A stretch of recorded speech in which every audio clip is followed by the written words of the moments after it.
Hi, my name is Gabby, and I'm here to talk about Lakota Woman Part 2.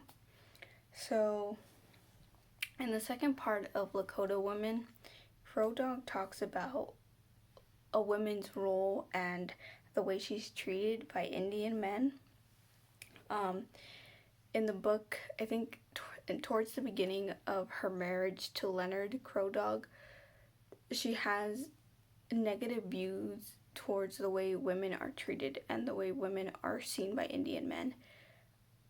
And in the book, Leonard kind of reassures her that women are greatly honored by them. He tells her a story about how women were,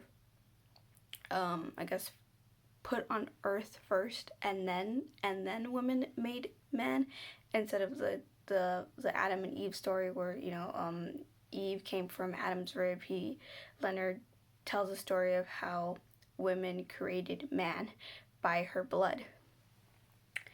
And so he explains to her, he tells her that, that the Indian culture respect women and they are treated honorably.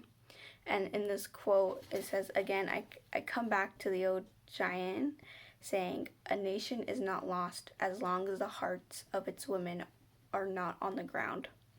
So you see that they honor their women very highly.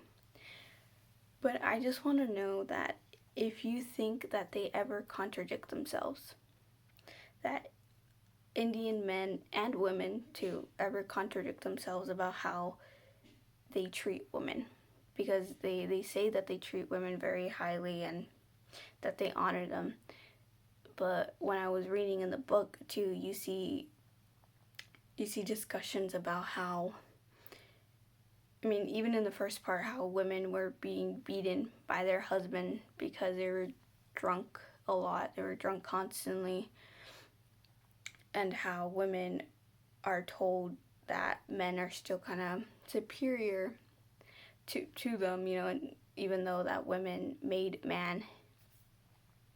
So I just want to know if you ever think that they're contradicting themselves because of this, or because I was just reading in the second half how Crow Dog goes a little bit more into detail about this, and she gives examples like her sister too, and how one of her friend Anne, I think that was her name, Annie, how she was a spirited young woman and that men just didn't like her because she was very independent. She knew how to handle a gun, she knew how to take care of herself, and men didn't like that. And I want to know, because if she was like independent, because she was an independent woman, and I feel like in the book, Crow Dog even says that she thinks it was because she was like that, because she was so independent that men just didn't like her, that she needed to, I guess, rely on men. And so I just want to know if you think that they ever contradict themselves. And I'm not saying that their culture is wrong because of it, because I think different cultures have, their different problems. I just want to know if this is one of their problems, or one of their way of, contradicting themselves. But yeah.